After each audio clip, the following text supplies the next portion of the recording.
ఖమ్మం జిల్లా రూరల్ మండలం కనుగిరి ప్రాంతానికి చెందిన 22 ఏళ్ల యువకుడు సంజయ్ అనుమానాస్పదంగా మృతి చెందడం ఈ జిల్లా ప్రజానికాన్ని పెద్ద ఎత్తున ఆందోళన గురిచేస్తుంది. ప్రధానంగా కరుణగిరి వాసుల్లో ఒక ఆందోళన, టెన్షన్ మాత్రం కనిపిస్తుంది. అయితే సంజయ్ చివరిగా అతని ద్విచక్ర వాహనం ఇదే ఎన్ఎస్పి కెనాల్ కట్టపైన లభ్యమైనట్లు ఆయన కుటుంబ సభ్యులు, సహచరులు చెప్తున్నారు. సరిగ్గా 13వ తేదీ ఉదయం 2 గంటల ప్రాంతంలో ఇదే ప్రాంతానికి సంజయ్ ఇచ్చినటువంటి వాయిస్ రికార్డ్ ఆధారంగా ఇక్కడికి వచ్చారు. తాను చివరిగా ఎన్ఎస్పి కెనాల్ కట్ట మీద ఉన్నట్లు తన సోదరుడు జ్ఞానసాయికి సంజయ్ చివరాఖరిగా ఒక వాయిస్ కాల్ మెసేజ్ పంపడంతో దాని ఆధారంగా ఇక్కడికి వచ్చినటువంటి కుటుంబ సభ్యులు సరిగ్గా ఎన్ఎస్పి కెనాల్ కట్టపైనే ద్విచక్ర వాహనాన్ని, సంజయ్ వినియోగించినటువంటి ద్విచక్ర వాహనాన్ని స్వాధీనం చేసుకున్నారు. సంజయ్ ఆ తర్వాత ఇదే కెనాల్లో అతని మృతదేహం లభ్యమైంది. సరిగ్గా ఇక్కడి నుంచే కొట్టుకెళ్ళి సరిగ్గా కొన్ని కిలోమీటర్ల దూరంలో ఉన్నటువంటి తనికెళ్ళ ఎన్ఎస్పి కెనాల్ వద్ద సంజీవ్ మృతదేహం నిన్న సాయంత్రం లభ్యమైంది.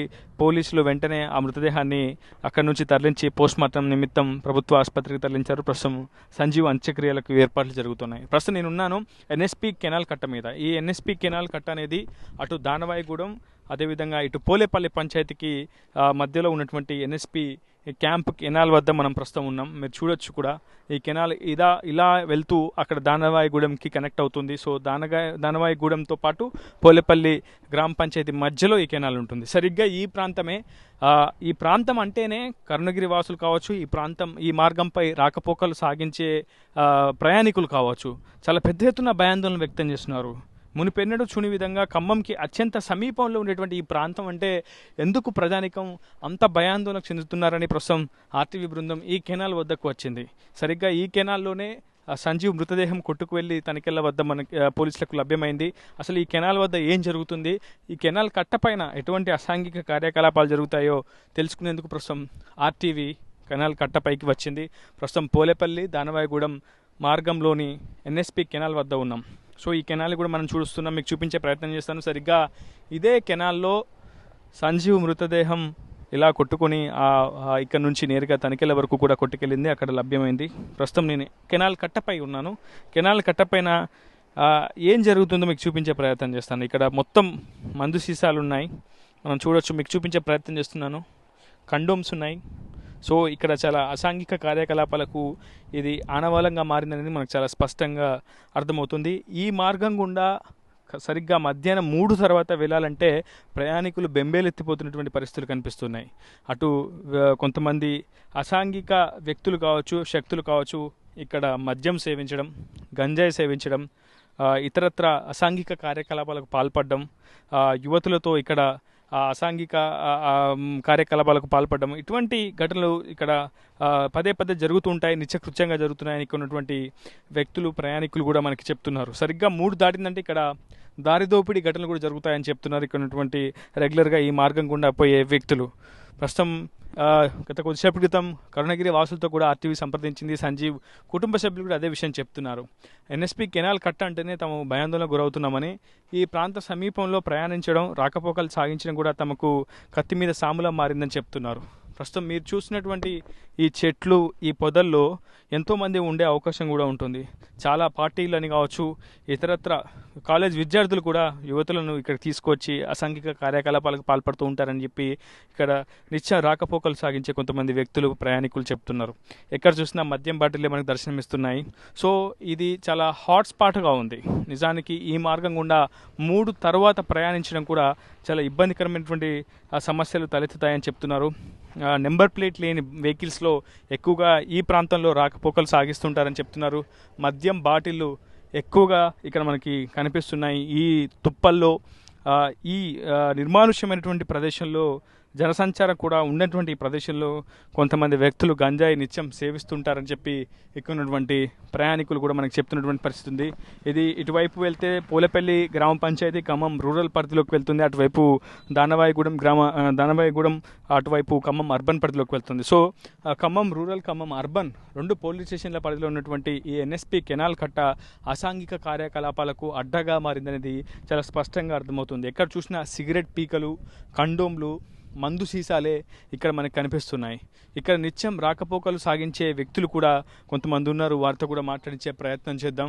అసలు ఏం జరిగింది, ఇక్కడ ఈ మార్గం గుండా వెళ్ళేందుకు ఎందుకు భయపడుతున్నారు, బెంబేలెత్తున్నారు తెలుసుకునే ప్రయత్నం చేద్దాం. బ్రదర్ మీరు మీది ఎక్కడ, మీ పేరేంటి? నా పేరు వంశన్న, మా దానమాయగూడెం. ఇక్కడ డైలీ నేను ఆర్ఓ టెక్నీషియన్ చేస్తాను. రోజుకు 2-3 సార్లు ఇటు కాలనీ, ఇటు రాపర్తి నగర్ కానీ, ఇటు కన్నగిరి కానీ, మన పూలపల్లి కానీ తిరుగుతూనే ఉంటా. ఇటు మళ్ళీ మహబాద్ దాకా వెళ్తూనే ఉంటా. ఇక్కడ అయితే కాలేజీ పిల్లలు అసాంఘిక కార్యక్రమాలు బాగా చేస్తారన్న. కొన్నిసార్లు గంజాయి బ్యాచ్ కూడా బెదిరియడం జరుగుతుంటుంది, బెదిరించి అమౌంట్ కూడా గుంజుకోవడం జరుగుతుంటుంది. అట్లా నాది కూడా ఒకసారి అమౌంట్ గుంజుకున్నారన్న. నేను ఎన్నోసార్లు పోలీస్ స్టేషన్లో పిఎస్లో కంప్లైంట్ చేసినా కానీ చేస్తామంటారు, కానీ ఇంతవరకు ఇటువంటి చర్యలు తీసుకోలేకపోయారన్న వీళ్ళ మీద. అంటే మీరు ఏ సమయంలో ప్రయాణించినప్పుడు మీ దగ్గర దారి దోపిడీ జరిగింది, ఎంత జరిగింది, ఎంత దొంగిలించారు మీ దగ్గర? అన్న మధ్యాహ్నం 3 గంటల సమయంలో అయితే ఖచ్చితంగా దాడి దోపిడీ జరిగిందన్న. నాకు ఆ రోజు నా దగ్గర 22,000 దాకా చిల్లర తీసుకుని ఉంటారన్న. నేను ఆ రోజు అర్బన్ సిఐ గారు ఉన్నప్పుడు ఆ సార్ కంప్లైంట్ చేశాను వెంకన్న గారికి. అయినా కానీ రిసీవ్ చేసుకున్నారు, కానీ ఇంతవరకు ఆ అమౌంట్ రిటర్న్ కాలేదు. ఏమైందో కూడా తెలియదు అన్న. అసలు ఎలా ఉంటుంది, మీరు నిత్యం ఒక ఆర్ఓ టెక్నీషియన్గా అటు దానమాయగూడెం, ఇటు పోలేపల్లి గ్రామాల మధ్య నిత్యం రాకపోకలు సాగిస్తూ ఉంటారు కదా, 3 దాటితే ఇక్కడ జరిగే కార్యకలాపాలు ఏంటి, ఇక్కడ పరిస్థితులు ఏ విధంగా ఉంటాయి అన్న? ఇక్కడ సాయంత్రం 3 గంటల నుంచి మళ్ళీ నైట్ 8 గంటల వరకు అన్న కాలేజీ పిల్లలు కానీ పెద్ద అన్నోన్ పర్సన్స్ వచ్చి కూర్చుంటారన్న.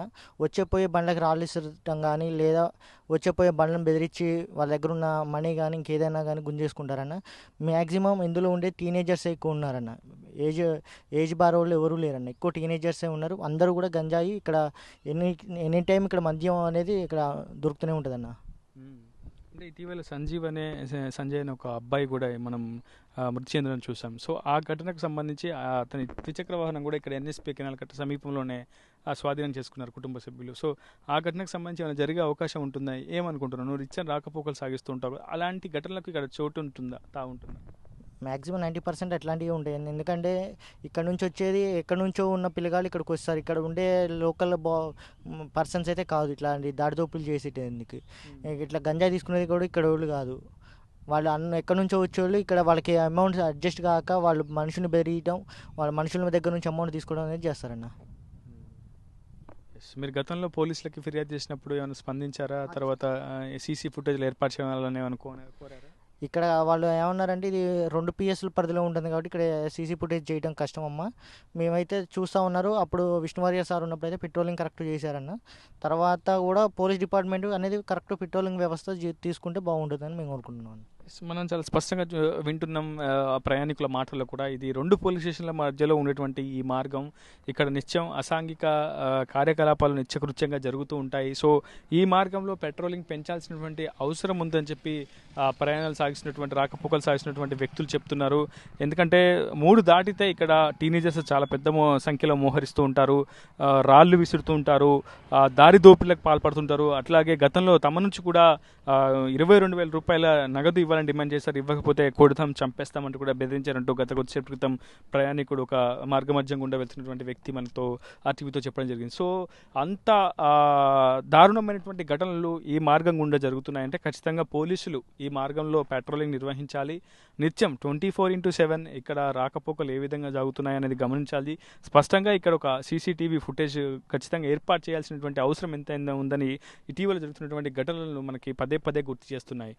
ప్రస్తుతం ఇక్కడ మద్యం, అదేవిధంగా శృంగార కార్యకలాపాలు కావచ్చు, ఇతరత్ర అసాంఘిక కార్యకలాపాలు కావచ్చు, చాలా దారుణమైనటువంటి ఘటనలకు ఈ ప్రాంతం అడ్డాగా, ఆవాసంగా మారిందనేది మనకి స్పష్టంగా అర్థమవుతుంది. సంజయ్ మృతి ఘటనకు సంబంధించి కూడా ఈ ప్రాంతంతో కొంత కీలకమైనటువంటి సంబంధం ఉండే అవకాశమే ఉంటుంది. ఎన్ఎస్పీ కెనాల్లోనే సంజయ్ మృతదేహం తనిఖీల వరకు ఎన్ఎస్పీ కెనాల్లోనే కొట్టుకొచ్చింది కనుక ఖచ్చితంగా సంజయ్ ఇక్కడికి ఎందుకు వచ్చాడు, నిజంగా సంజయ్ చెప్తున్నట్టు ప్రకారం ఎవరినైనా హింసించే ప్రయత్నంలో వారిని ఆగంతకులను అడ్డుకునే ప్రయత్నంలో భాగంగా తాను కూడా ఇక్కడ దాకా వచ్చాడా, ఈ కెనాల్ కట్ట వరకు వచ్చాడా, తనని ఆ ఆగంతకులు చంపి అందులోకి కెనాల్లోకి నెట్టివేశారా, లేదంటే కాల్ స్లిప్ అయ్యి గాను ఆ రాత్రి సమయం కాబట్టి అకస్మాత్తుగా అందులో పడిపోయాడా, లేదంటే పక్కా పథకం ప్రకారం ఎవరైనా తోసివేశారా, చంపివేశారా, ఇలాంటి అనేక ప్రశ్నలు ప్రస్తుతం అందరి మెదలను కూడా తట్టి లేపుతున్నాయనేటువంటి సిచ్యువేషన్ అయితే ఉంది. ఏదేమైనప్పటికీ ఎన్ఎస్పి కెనాల్ కట్ట మాత్రం చాలా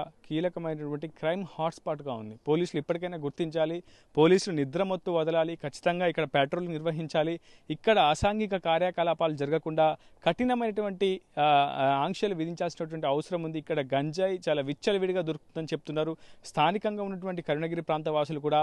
ఇక్కడ అబ్బాయిలకే సేఫ్టీ లేదంటే తమ పరిస్థితి ఏంటంటూ కూడా అమ్మాయిలు కూడా ప్రశ్నిస్తున్నటువంటి సిచ్యువేషన్. సో ఖచ్చితంగా ఈ బాధ్యత అంతా కూడా పోలీసులే తీసుకోవాల్సినటువంటి అవసరం ఉంటుంది. శాంతి భద్రతల విషయం కావచ్చు, ఇక్కడ అసాంఘిక కార్యకలాపాలు మళ్ళీ పునరావృతం కాకుండా తీసుకోవాల్సినటువంటి బాధ్యతలన్నీ చర్యలన్నీ కూడా పోలీసులే తీసుకోవాలి. ప్రపంచంలో ఏ మూల ఏ క్షణం ఏం జరుగుతుందో వేగంగా తెలుసుకోవడానికి తొలి వెలుగు వాట్సాప్ ఛానల్ని ఫాలో చేయండి.